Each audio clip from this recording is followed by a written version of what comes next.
हे स्वर्ग और पृथ्वी को बनाने वाले परमेश्वर, हम आपकी महिमा, आपकी प्रशंसा, आपकी बड़ाई करते हैं प्रभु जी। आपको कोटि कोटि धन्यवाद देते हैं मेरे राजा, मेरे प्रभु, मेरे परमेश्वर, क्योंकि प्रभु आप आदर, महिमा और प्रशंसा के हो प्रभु जी। आप आदरणीय हो प्रभु, और इसलिए प्रभु जी हम सब प्रभु आपकी प्रशंसा करते हैं, आपकी बड़ाई करते हैं प्रभु जी, आपकी जय जयकार करते हैं परमेश्वर। सब नामों में श्रेष्ठ नाम एक ही नाम है, और नाम है हमारे प्रभु यीशु मसीह का।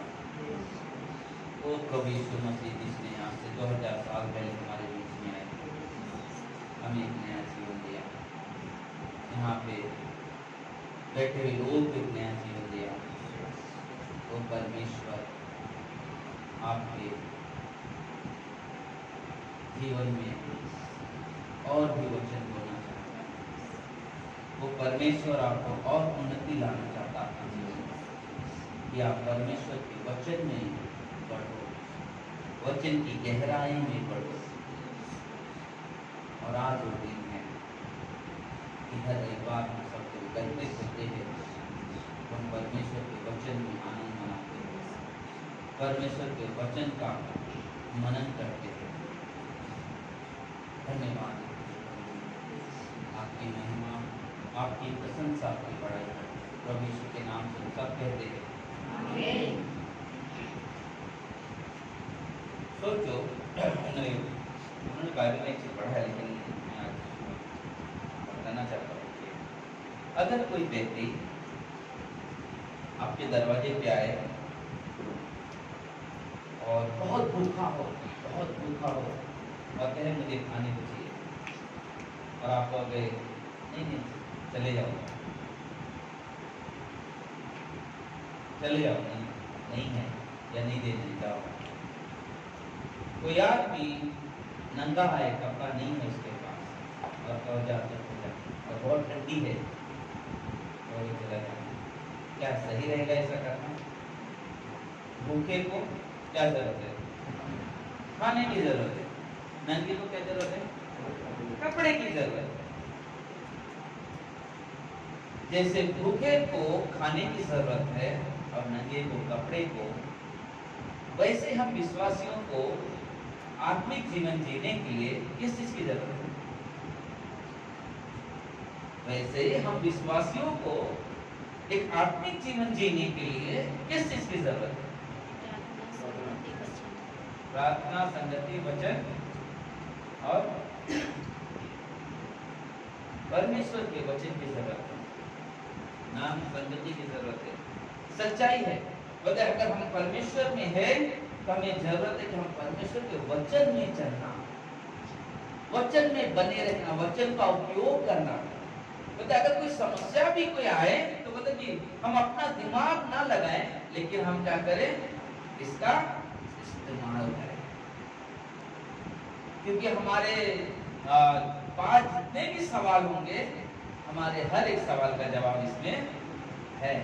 एक बार एक लड़का बोला कि बता रहे थे कैसे दुनिया बनी, सब कुछ बनाया, तो एक लड़का बोला कितना साल था, 10-12 साल का, पूछ रहे कि पहले मुर्गी है कि पहले अंडा?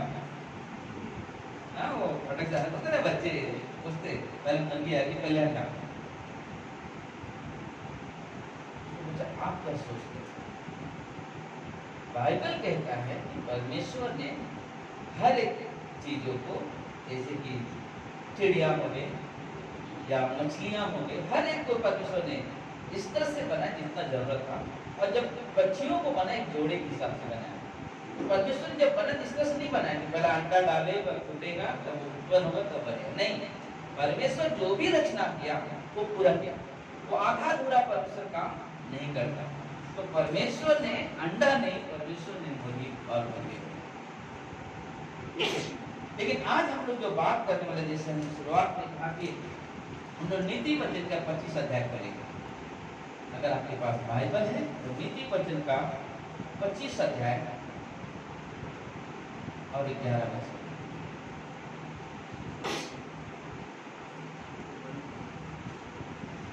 नीति वचन 25 अध्याय 11 वचन।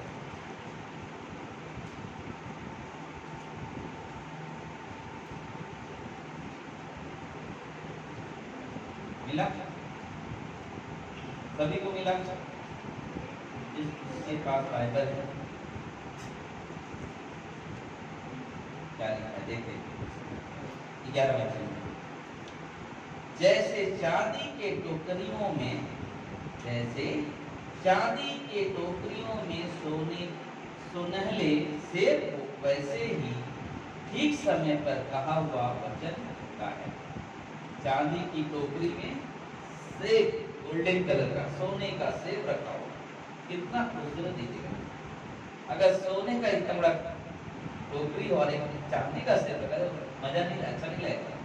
लेकिन चांदी की टोकरी में सोने का सेब, मतलब उसके एकदम अलग ही दिखाई देता है, बहुत खूबसूरत लगता है। मतलब वैसे ही एक समय पे अगर कोई व्यक्ति मरने वाला है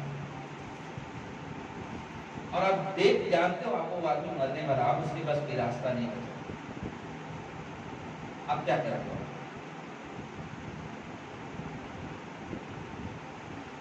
वो आदमी मरने वाला है, प्रार्थना करेंगे और मरने वाले, पक्का मरने वाले। उन्होंने कहा प्रार्थना करेंगे। एक विश्वासी क्या करता है, मैं आपको बता रहा हूँ। एक विश्वासी क्या करता है, सच्चाई है, प्रार्थना भी है, बट एक विश्वासी सबसे पहला चाहता है कि अगर एक व्यक्ति विश्वास नहीं किया है, क्यों ना इस समय में उसे प्रभु का वचन सुनाया जाए और यीशु को स्वीकार कर ले, ताकि मरने के बाद भी उस स्वर्ग में जीवित रहे। हालेलुया। ये जरूरत है कि एक आदमी ऐसे घड़ी में पड़ा हुआ है, लेकिन जरूरत है क्या उसने विश्वास किया है। रिचर्ड उमरन के लिए बहुत बड़ा मिशनरी थे और उन्होंने मतलब जिसे कहा जाता है काल कोठरी में उन्हें सजा मिली थी।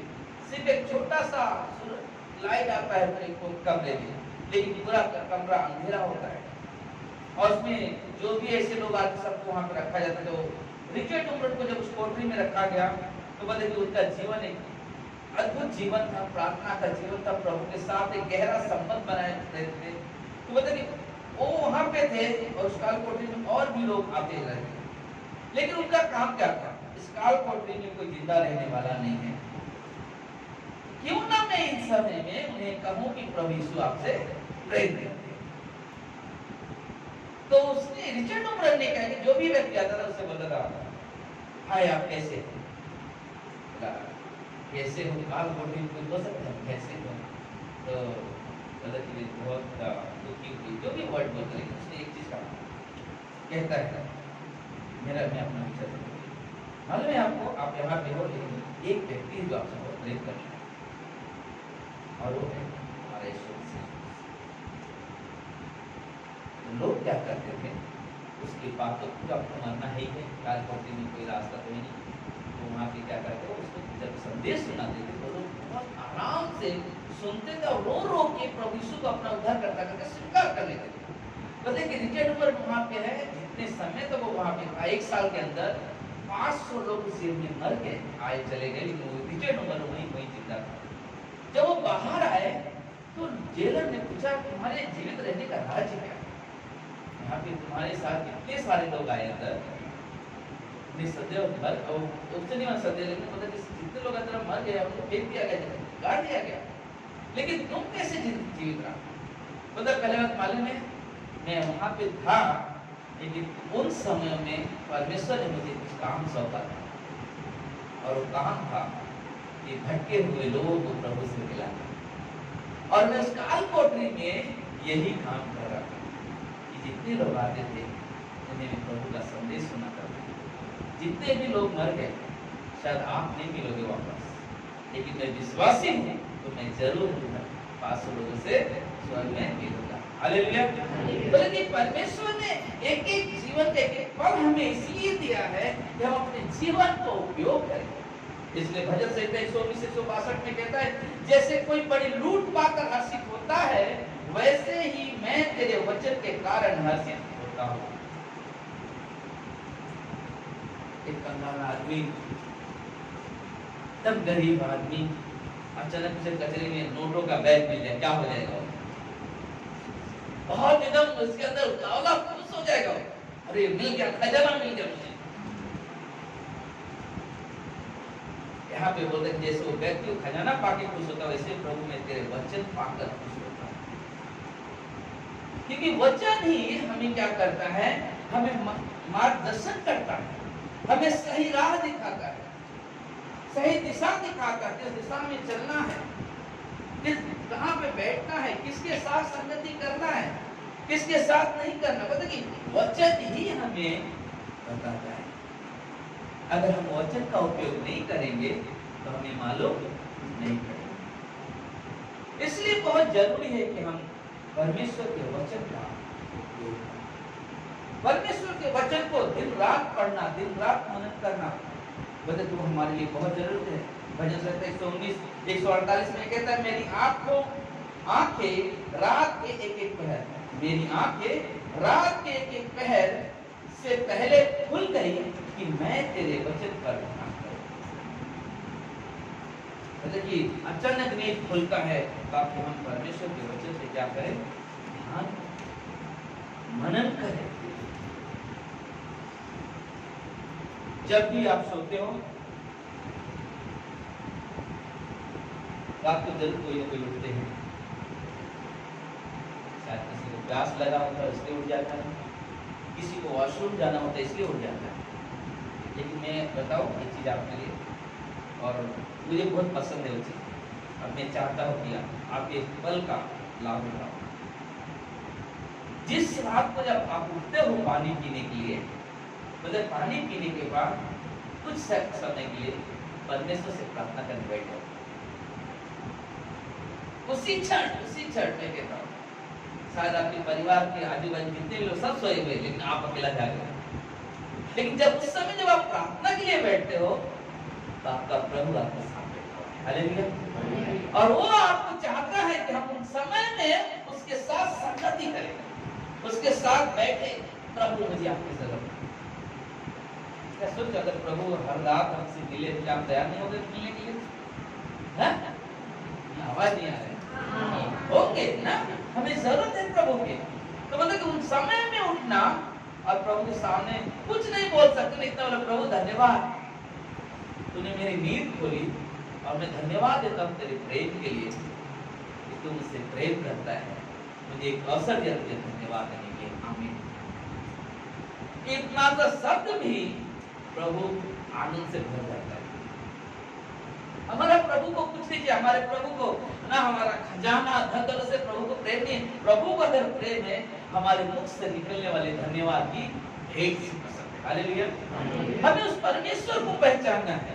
परमेश्वर क्या चाहता है हमारे आपके जीवन से, परमेश्वर की इच्छा क्या है आपके जीवन से, उस चीज को पहचानना, उसका ध्यान में रखना। भजन संहिता 119 से 40 में कहता है, तेरा वचन पूरी रीति से ताया हुआ है, यानी कि परखा हुआ है।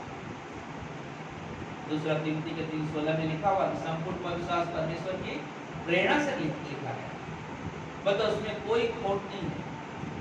लेकिन वो करता क्या है, वचन हमें सिखाता है, हमें उपदेश दिया जाता है उसी वचन से, हमें सिखाया जाता है इसी वचन से, हमारे जीवन में सुधार पैदा होता है। कहां से होता है? इसी वचन से। हमें जरूरत है, हम विश्वासी है, हमें और जीवन की जरूरत है।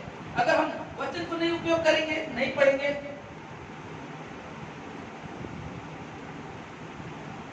अच्छा, हम कितने लोग परमेश्वर का भय मानते हैं? सब भय मानते हो? वाह, आपने बहुत अच्छा, इसलिए तो हम आए हैं। जब परमेश्वर का भय मानोगे ना, संगति में आना दूसरा चीज, एक और महत्वपूर्ण चीज है कि आप बुराई चीजें अपने जीवन में उपयोग नहीं आने देते। कोई गलत स्वभाव और गलत चीजें या गलत नशा अपने जीवन में उपयोग नहीं होने देते। क्या है मालूम है? लोग परमेश्वर के अनुग्रह का गलत फायदा उठाते हैं। संसार में लोग, परमेश्वर क्या करता है मालूम है? परमेश्वर बोलता है, पिछले स्लाइड में बात किया था, मैं कैसे तुझे छोड़ सकता हूँ। होशे का 11 अध्याय, होशे को वो वचन मुझे वापस याद आ गया, बोला कि मैं कैसे छोड़ सकता हूँ। मैंने तुझसे प्रेम किया है, अपने प्रेम के धागों में बांधा है, मैं तुझे छोड़ नहीं सकता, मैं तुझसे बहुत प्रेम करता, तू गलत कर दिया बट फिर भी मैं चाहता हूं तो अपनी गलती को सुधार, मेरे पास आ जा। मैं नहीं चाहता, मैं नहीं डरना मारूंगा, मैं नहीं कठोरता से तेरे पास आऊंगा, लेकिन मैं चाहता हूं कि तू आ जा, मैं तुझे उपयोग करूंगा, मैं प्रेम करता हूं तुझे। लेकिन हमें जरूरत है कि हम इस वचन का उपयोग करें। अगर परमेश्वर बुला रहा है ना, अपने संपूर्ण मन से प्रभु के पास पहुंचे। प्रभु चाहता है कि हमारा जीवन उसकी महिमा के लिए उपयोग में आए। आज हर एक इंसान को जरूरत क्या है? प्यार की जरूरत है। संसार में जो प्यार मिलता है स्वार्थ का प्यार मिलता है, मतलब का प्यार मिलता है। पैसा है तो बहुत दोस्त मिलेंगे, सब कुछ अच्छा तो बहुत लोग आके घर में बैठेंगे, जैसे तकलीफ आ जाएगी कोई दिखाई भी नहीं देगा। लेकिन मालूम है एक हमारा दोस्त है, एक हमारा पिता है, एक हमारा सृष्टिकर्ता जो कहते हैं जिसका नाम है यीशु मसीह, बताओ हमेशा हमारे साथ होता है, हमेशा हमारे साथ है। हम किसी भी परिस्थिति में हो, किसी भी हालत में हो, परमेश्वर हमारे साथ है, रहेगा और हमेशा रहेगा। वो कभी छोड़ेगा नहीं हमें, हमेशा हमारे साथ रहेगा। इसलिए क्योंकि उसका वचन क्या कहता है, वचन संहिता 119:105 में कहता है, तेरा वचन मेरे पांव के लिए दीपक और मेरे मार्ग के लिए क्या है? उजाला है। परमेश्वर का वचन उजाला रोशनी पैदा करता है। आप चल रहे हो, कोई समस्या आ गई, समझ में नहीं है क्या करना है, सोच लो, समझ में नहीं आएगा मतलब क्या होगा, अंधेरा दिखाई दे रहा है, लेकिन परमेश्वर का वचन अगर आपके पास है, वो वचन क्या करेगा? रोशनी देकर आएगा, आपको मदद करेगा, क्या करना है, कैसे करना है, मार्गदर्शन मिलेगा, अगुवाई मिलेगा। जैसे कुछ कारण था निरंजन गांव में, तो कुछ सवाल पूछना था, लेकिन वो कहीं और भी पूछ सकते थे उनको, लेकिन उनको मालूम है अगर हम पूछे तो किससे पूछे। उन्होंने बात की, हमने समझाया कि हमें क्या करना चाहिए, किस तरह से दान दिया जाता है, क्या होता है दान, किस तरह से दान, तो उसके बारे में उन्होंने कुछ सवाल था। लेकिन अगर सोचो ये हम नहीं नहीं नहीं नहीं ऐसा नहीं वैसा नहीं, बाइबल क्या कहता है वो समझना है, बाइबल का वचन क्या कहता है वो समझना है। मतलब हमने कई बार वो गवाही सुने में वापस कहता बता कि आदमी जो ऑटो रिक्शा चलाता था, बता कि वो आदमी ऑटो रिक्शा चला के वो क्या करता था, जब वो विश्वास में आया तो बोलता कि उसने क्या किया, डेली सुबह निकाला रिक्शा, शाम हो गया, लेकिन सुबह जब उठता था वो सब तैयार होने बाद प्रार्थना करके बाइबल पढ़ के जब निकलता था, और सबसे पहले हो जाता था कहाँ पे, बता कि पास्टर के घर पे रिक्शा लेके जाता था। बता कि अगर मेरे पास पैसा पड़ा हुआ रहेगा तो खर्चा हो जाएगा, तो क्या करता था, बता सुबह सुबह जाके कैनोला ला के दे देता था, पास्टर मेरा 10 से 8 का, तब रात को जाने कल तूने दिन भर मेहनत किया उसका 10 से, दूसरे दिन जाता ऐसे करता था। आज उसके पास बोलते ना कि 60 रिक्शा है, कितना 60 रिक्शा। ऐसी कई ऐसे टैक्सी ड्राइवरों को देखा, एक दो औरतें हैं जो ट्रेन के अंदर दुकान की सब लेडीज लोग के डब्बे में आते बेचने के लिए, दुकान का सब बैठने वाला, तो वो औरत, लेकिन वो जब विश्वास में, तो उसने जब 10 पास्टर ने बोला अरे आप कैसे बदल नहीं, पास्टर बाइबल कहता है ना, बाइबल कहता, बाइबल का वचन कहता है कि हमें 10वां परमेश्वर को देना है। बेशक मैं गरीब हूँ लेकिन मेरा अधिकार है, मेरे पास है, तो मैं क्यों ना दूं, शायद मेरे पास कर्ज होंगे लेकिन उसका जरूर टेंशन नहीं है, जब मैं प्रभु के पास दोगे तो प्रभु मुझे आशीष भी देगा। हालेलुया। बोले हमारा काम, हम परमेश्वर के साथ एक घनिष्ठ संबंध बनाना, उसके वचन का स्तुति, उसका वचन कहता क्या है, मेरे ना क्या मेरे पांव के लिए क्या है, दीपक है, और मेरे मार्ग के लिए उजाला है। हमें हर समय परमेश्वर के वचन का इस्तेमाल करना है। 119:103 में कहता है, तेरे वचन मुझे कैसे मीठे लगते हैं, वे मेरे मुंह में मधु से भी मीठे। बंदे की मीठा लगता है, स्वादिष्ट लगता है। जब आप वचन से प्रेम करोगे तब आपको वचन प्रेम नहीं लगेगा, वो वचन में आपको मिठास पैदा करेगा। अगर आप वचन से प्रेम नहीं करते हो, आपको अच्छा वचन मिलेगा, लगता है पास्टर ने मेरे बारे में बोल दिया ना, पास्टर बोलते दारू मत पियो, अरे क्या ऐसा नहीं होना चाहिए, पीना चाहिए, नहीं, आप अपने लिए मुसीबत का दरवाजा खोल रहे हो, आप अपने लिए खतरे का दरवाजा खोल रहे हो, पर बाइबल कहीं नहीं कहता है। आप बाइबल पढ़ोगे, आपको ज्ञान मिलेगा कि हमारे अपने जीवन को कैसे लेके चलना है। आप एक काम करो, व्यवस्था विवरण का किताब आज रात से पढ़ना शुरू करो। क्योंकि हम लोग क्या करते मालूम है, हम लोग नियम नहीं पढ़ते हैं, इसलिए हमको लगता है कैसे नहीं जियो। सच बता रहा हूँ, हम नियम नहीं पढ़ते हैं इसलिए हम लोग कैसे नहीं जियो। क्योंकि परमेश्वर के प्रेम में हम इतना खो जाते हैं कि हम परमेश्वर के प्रेम का निरादर करना शुरू कर देते। लेकिन जरूरी है कि हम क्या करें मालूम, व्यवस्था प्रेम जो है 5वां जो किताब है बाइबल का, मतलब उसको हम पढ़ें। पुराने नियम का जो पेज नंबर कितना है मालूम, 213 पुराने नियम में 213 पेज में जो व्यवस्था, पता अगर आप उसको पढ़ोगे आपको एक नियम मिलेगा कैसे चलना है, कहाँ उठना है, बच्चे लोग के साथ कैसे जीना है, बच्चे लोग को कैसे वचन सिखाना है, हर चीज उसमें आपको मिलेगा। कैसे कहाँ पे परमेश्वर का भय कैसे मानना है, कैसे परमेश्वर का डर रखना है। ये अध्याय जो आप पढ़ोगे पूरा किताब, आपको बहुत कुछ चीजें परमेश्वर आपसे बात करेगा। मैं एक चीज कहता हूँ, दिल बताता हूँ, अगर आप दिल से इस वचन को पढ़ोगे, इस पुस्तक को, मैं कहता हूँ ना, आधा से ज्यादा आपकी बुरी चीजें आपसे दूर चली जाएगी और आप परमेश्वर की महिमा करोगे। हालेलुया। क्योंकि परमेश्वर का वचन जीवन बदलता है। परमेश्वर के वचन में इतना ताकत है, वो जीवन बदलता है। क्योंकि बाइबल कहता है इब्रानी के 4:12 में कि परमेश्वर का वचन जीवित दो धारी तलवार है। जीवित का मतलब क्या होता है, चलने फिरने वाला। परमेश्वर का वचन चलता फिरता है। आप इतना बड़ा बाइबल है, 66 किताबें, 66 अध्याय है, यहाँ से यहाँ 66 किताबें हैं, 66 अध्याय नहीं, 66 अध्याय तो जैसे आगे, लेकिन 66 किताबें हैं। लेकिन बोले इतने किताबें में कहीं पे भी पढ़ोगे वो जीवन बदलता है, क्योंकि इसमें जीवन है, इसलिए जीवन बदलता है। यहाँ पे जब आते तो हमारा धर्म नहीं, हमारा जीवन बदलता है। क्योंकि प्रभु लोगों का धर्म बदलने की दुनिया में नहीं आए, लोगों का जात बदलने के लिए भी दुनिया में आए। पहले दिन तो कोई जात है ही नहीं, कोई धर्म है ही नहीं। अगर कोई है तो है हमारे प्रभु ने दुनिया बनाई और सबको एक समान रखा। हमारे प्रभु के नजर में, और उस नजरिया से जब हम देखते हैं, आप देखते हो, तो हमारे लिए कोई जात कोई धर्म नहीं, हमारे लिए हम सब भाई बहन हैं, हम सब भाई बहन हैं। हमारा सोच होना चाहिए, हमारे विचार होना चाहिए, तो हमारे लिए बोलते कि परमेश्वर का वचन सचमुच जीवित दो धारी तलवार है। वो हमारे सिर्फ हमारे मांस को नहीं काटता है, सिर्फ हमारे हड्डी को नहीं, लेकिन हड्डी के अंदर जो मांस होता है उसे भी वार करता है। तो बोलते कि इंसान कितना भी नहा के अच्छा कपड़ा पहन ले ना, टाई बांध ले, कपड़ा अच्छा पहन ले, सब सूट पहन ले, लेकिन अगर जो अंदर जो दिल है अगर वही साफ नहीं है, हम परमेश्वर की महिमा कभी नहीं कर सकते। और उसके लिए जरूरत है कि हम परमेश्वर को अवसर दे। प्रभु तू हमें अवसर दे, प्रभु तू हमें बदल कर परमेश्वर के हम तेरे महिमा के कारण बन सके।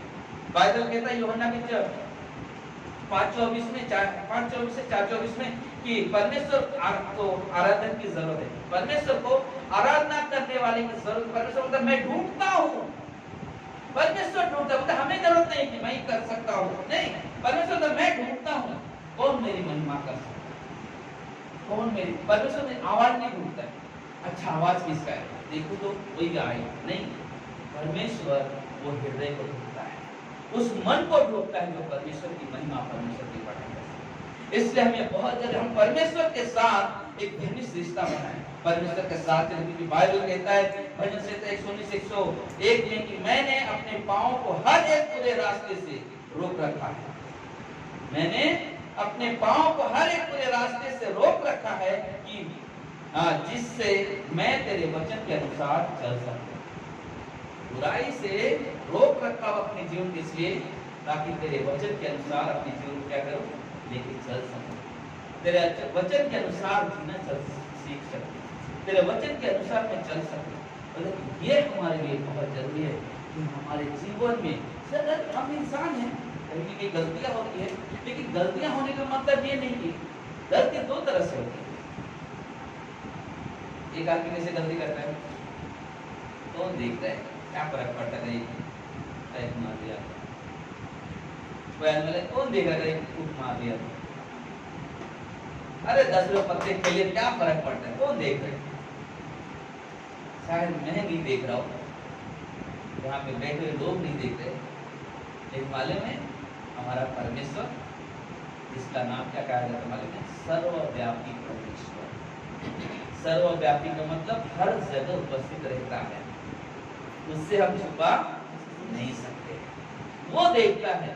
और उसके नाम मालूम है, वो प्रेम भी करता है, वो प्रेम भी करता है, लेकिन जरूरत पड़ी ना तो अपनी छड़ी भी उठाना जानता है। क्या हम अपने बच्चे को छड़ी नहीं मारते? गलती करते तो क्या हम डांटते नहीं है, मारते नहीं है? क्यों?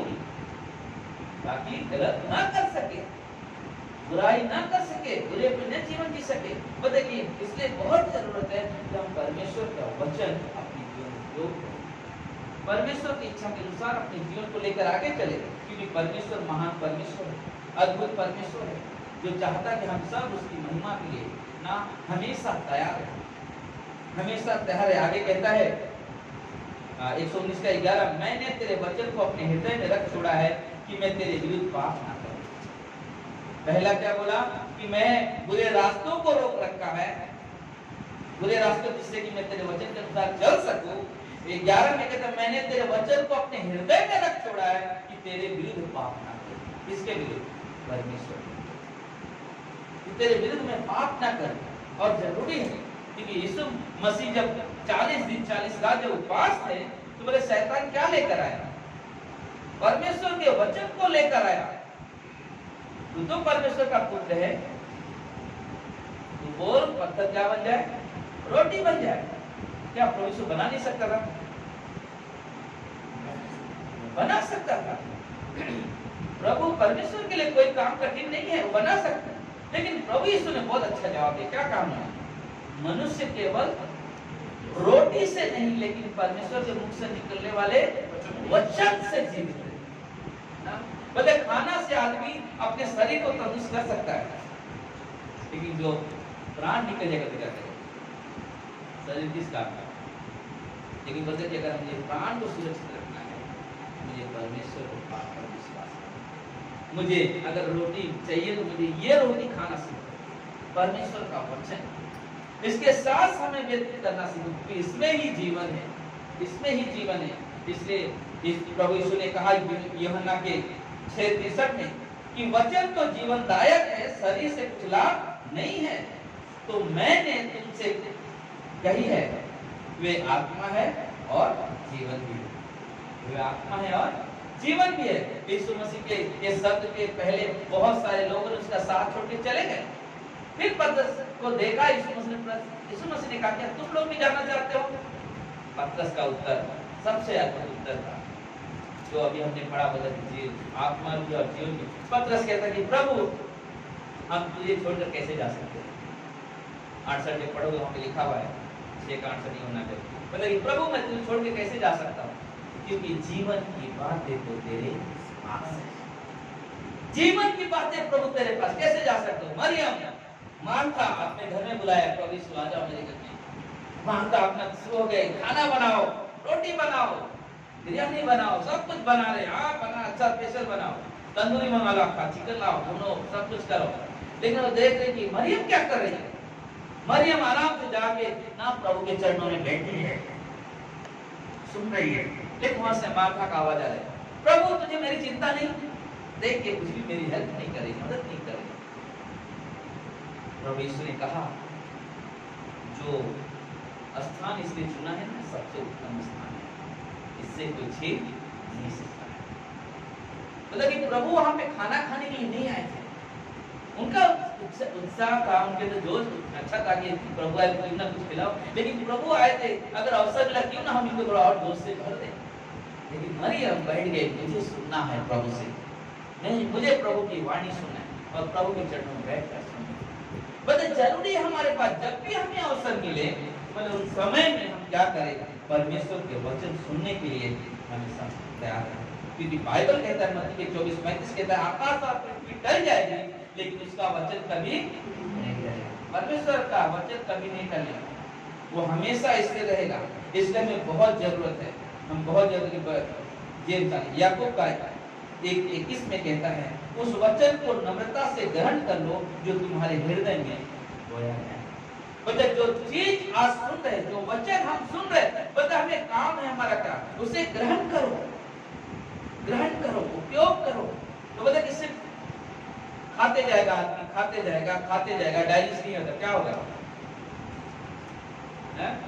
मर जाएगा। क्यों? क्या खाना तो खा रहा है लेकिन डाइजेस्ट नहीं हो रहा है। आज मालूम पड़ा, अरे कहाँ गया था?